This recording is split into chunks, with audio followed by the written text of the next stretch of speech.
RTV app వార్తల్ని క్షణాల్లో చదివే అవకాశం ఉంటుంది. ఒక న్యూస్ పేపర్, ఒక టెలివిజన్ ఛానల్ మీ చేతుల్లో ఎప్పుడూ ఉంటాయి. వృక్షో రక్షతి రక్షతి అంటే మొక్కలను మనం సంరక్షిస్తే అవి మనల్ని కాపాడుతాయని చెప్పేసి చెప్తూనే ఉంటారు. ప్రతి జూన్ 5న పర్యావరణ దినోత్సవాన్ని ఘనంగా చేస్తూనే ఉంటారు. అయితే మాటలకే చాలామంది పరిమితమవుతారు, చేతలకి చాలామంది దూరంగా ఉంటారు.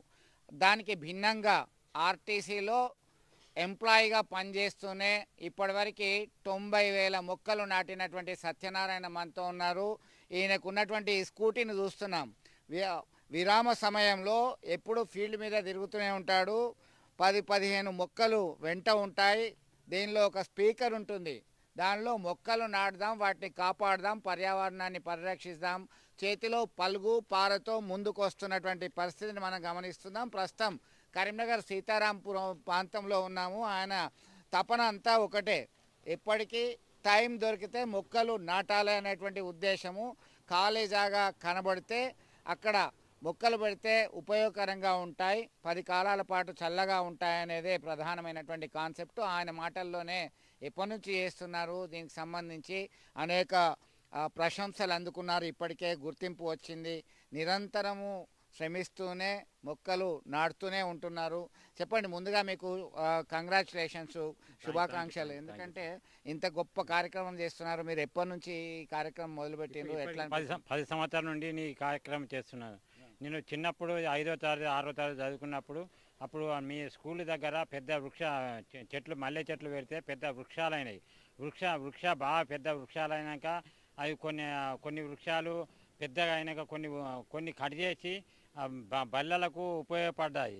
అందుకోసం ఒక్కొక్క పిల్లలు నేను కష్టపడి సంపాదించిన చెట్టును వీలు పడకుంటే ఆ చెట్లు బాగా పెద్దగా అవి వీలు పడకుంటే కొట్టి అవి బల్లలుగా తయారు చేసిండ్రు. ఆ బల్లలు ఇవాళ ఈ రోజులలో ఆ పిల్లలు కూర్చొని చదువుకుని నేర్చుకుంటాను. ఆ విధంగా నేర్చుకుంటానని నాకు తలలో చేసిన పని, చిన్న పని అయినా చాలా మంచి పెద్ద పని, పెద్దగా ఉపయోగపడ్డది. కాబట్టి ఈ విధంగా అని నా మనసులో ఆలోచన చేసి ప్రతి సంవత్సరం ఒక 10-5 ఎప్పటి నుండో అప్పుడు 5-6వ తరగతి నుండి పెట్టుకుంటూ వస్తున్నాను.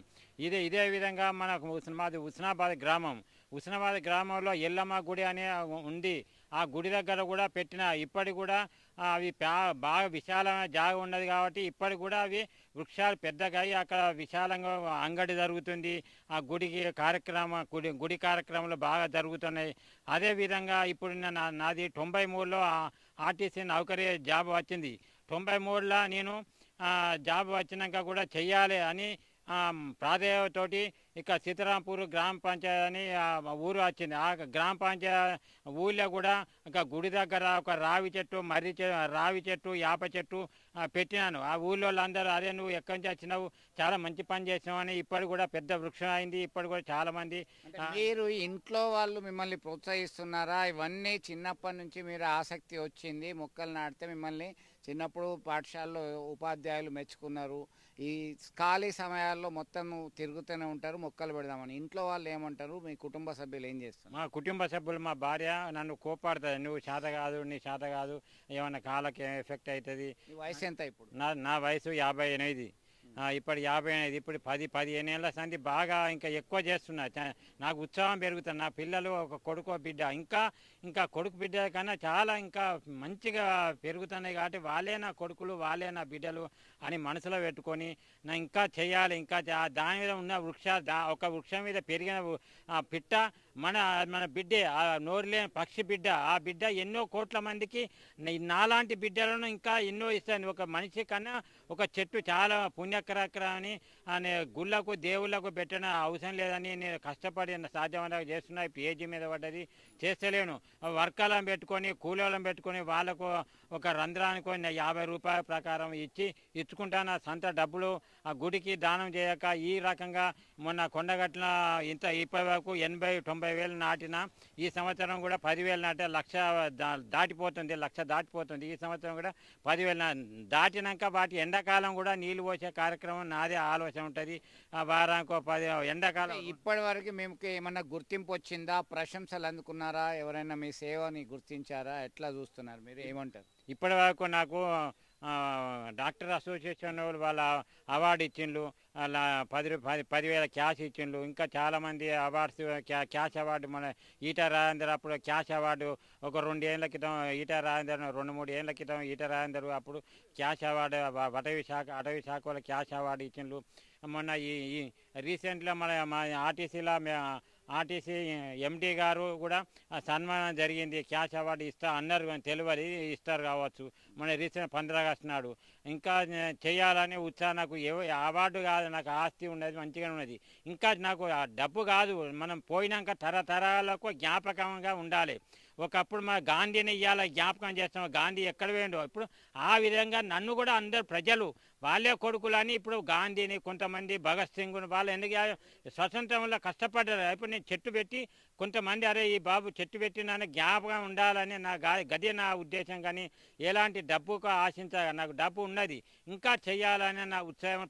నా విధంగా ప్రతి మనిషి ఒక చెట్టు అనేది పెట్టడానికి, నీ భూమి జన్మించినందుకు ప్రభుత్వం విమర్శించడం కాదు, ఈ సమాజానికి నేనేం చేసినా అని ఎవరి మనసు వాళ్ళు సొంతంగా ఆలోచించి ప్రతి సంవత్సరం ఒక చెట్టు అనేది పెట్టడానికి ప్రయత్నం చేయండి. ఈ సమాజంలో చాలా మంది ఏమన్నా అంటే నా ఇంటికి ఏళ్ళు వస్తున్నా, ఇంటికి ఏళ్ళు వచ్చినా కొంత దూరం పెట్టండి, ఇంటికి ఏళ్ళు వచ్చినా కొంత కాండం అయినాక కొట్టేయండి. కొట్టేయడం కష్టం అంటే కష్టం లేకుండా సుఖం ఏ విధంగా, కష్టమే సుఖమే ఒక ట్రిల్లు. జీవితంలో కష్టపడండి. ఈ విధంగా ఎవరినాడు ఒక చదువు చదువుతాం, ఎంత కష్టపడి ఒక లెవెల్ ఏదైనా కష్టపడితేనే సుఖం ఉంటుంది. ఒక్కరి ఎప్పటికీ సుఖం ఉంటే ఈ రోజుల కంప్యూటర్ కదలకుండా ఉండే సుఖం తయారయ్యి అన్ని రోగాలు తయారవుతున్నాయి. Sugar, BP. ఎందుకు టైంకి తినక, టైం వండుకోక, కష్టం కదలకుండా ఉండాక బాగా బీమాలు అవుతాయి. వాకింగ్ పోతాడు, ఎక్కడెక్కడో వాకింగ్ పోతా. అది నా చెట్టు దగ్గరికి వస్తాను. ఎందుకు నా చెట్టు అది ఇంటికి 2 చెట్లు పెట్టుకోండి. నీ ఇంటి చుట్టూ తిరగచ్చు, ఎక్కడికో పోవడం అవసరం లేదు. కంప్యూటర్ అయినాక ఇంటి చుట్టూ పెట్టుకోవచ్చు. ఆ విధంగా చేయొచ్చు కదా. ప్రభుత్వం చేయాలి, ప్రభుత్వం విమర్శించద్దు. ప్రభుత్వం ఒక డ్రామా ఇవ్వాలి, ఇటు ఒక డ్రామా రేపు ఇంకో డ్రామా. ప్రభుత్వం విమర్శించవద్దు. మనం ఈ సమాజానికి ఏం చేశాను, ప్రతి మనిషి సాధ్యమంత వరకు ఒక్కటన్నా పెట్టడానికి ప్రయత్నం చేయాలి. నాకు ఏం వస్తుంది, నాకు ఎవ్వరికి ఏం రాదు. అందరినీ ఈ భూమి నుండి వెళ్ళిపోయడం, ఎంత పెద్ద ప్రైమ్ మినిస్టర్ అయినా వెళ్ళిపోయడమే. ఒక సమాజానికి నీకు చేత కాకుండా ఒక వర్కర్తో అయినా, కొంత డబ్బు అమౌంట్తో అయినా, మన ప్లాట్లలో ఈ సమాజంలో అందరు ప్లాట్లు కొంటున్నారు. మనిషి ఒక ఇంటి వాళ్ళ ప్లాట్లో అయినా 2 మామిడి చెట్లు పెట్టుకోండి. ఒక్కడైనా మామిడి చెట్టు పెట్టుకోండి. దానికి ఒక ఏడాది కష్టపడండి. ఏడాది కష్టపడడానికి ఆటోమేటిక్ ఎన్నో మామిడి పండ్లు వస్తాయి. నువ్వు తినకుండా ఎన్నో పక్షులు ఉంటాయి, అవి తెలియకుండా ఎన్నో లక్షల నీ పేరు రామయ్య ఎల్ల అనుకుంటా అంచెలే చెట్టు పెరుగుతా ఉంటాయి. ఆ విధంగా దయచేసి ప్రతి మనిషి ఒక చెట్టు పెట్టాలని నా కోరిక. మొత్తం మీద వృక్ష సేవ దేవుని సేవ అని చెప్పేసి సింబాలిక్గా ఆయన పెట్టుకున్నారు. ఈ దేశం మనకేమిచ్చిందని కాదు, దేశానికి మనమేం చేశాం, సమాజానికి మనమేం చేశాం అంటూ నిరంతరం రిటైర్మెంట్కు దగ్గరలో ఉన్నారు. అయినా అలసట అనేదే లేకుండా 1,00,000 మొక్కలను టార్గెట్ చేసుకొని 90,000 మొక్కలు ఇప్పటికే నాటారు. త్వరలోనే 10,000 మొక్కలు నాటి తను సమాజానికి తనదైన శైలిలో సేవలు అందిస్తాను, ప్రతి ఒక్కరూ సోమరితనాన్ని వదలండి, ఇంటి దగ్గర 2 మొక్కలు పెట్టండి అని చెప్పి సూచిస్తున్నటువంటి పరిస్థితి మనం గమనించవచ్చు. నిజంగా అభినందనీయుడు. ఇతన్ని ఆదర్శంగా తీసుకొని పిల్లలు పాఠశాలలో సైతం ముందుకు వస్తున్నటువంటి పరిస్థితిని మనం ప్రత్యక్షంగా చూస్తున్నాం. వీడియో జర్నలిస్ట్ సుమంత్తో కలిసి చంద్రశేఖర్, RTV, కరీంనగర్. మరిన్ని వీడియోస్ కోసం ఛానల్ ని సబ్స్క్రైబ్ చేయండి, లేటెస్ట్ అప్డేట్స్ కోసం వాట్సాప్ ఛానల్ ని ఫాలో చేయండి అండ్ లింక్ డిస్క్రిప్షన్ లో ఉంది.